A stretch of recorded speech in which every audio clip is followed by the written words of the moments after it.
Es iepriekš izvēlēšu 4 kārtis. Mēs esam nolikuši šeit. Pēc tam atgriezīsimies, kad teikt izvēles pusi kārti. Šo. Labi. Un pasties. Iegaumējam. Un tagad mēs parādīšu savas kārtas. Tātad es domāju, varbūt 4 dūži, bet nē, tie nav 4 dūžas, ir dūzis, divnieks, trīnieks un četrnieks, ja.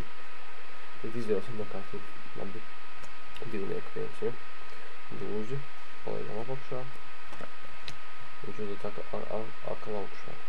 Savukārt divnieks, trīnieki tieši tāpat kā dūzi, un ar četrnieki tieši tāpat kā dūzi. Akal uzdot augšā. Tagad, lai parādīt, ka nav daudz, nu, tā kā vienādi kārtas, atgriezīšu kārtas otrādāk. Ja. Vai es rudīgi grafiku? Nav, ja. Nu jā, tagad mēģināsim atrast savu kārtu. Šitā kārtas ir, nu, izstāt vajag aizdomīgi. Jūs zināt, ka tur tavu kārtas būs, bet, nu jā, viņi tur ir. Bet, kur ir divnieks? Divnieks ir ļoti vienkārši.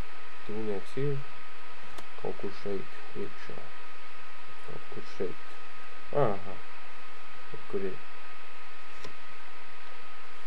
Kur apgriezt otrādā kā. Un cits kārts nav apgriezts.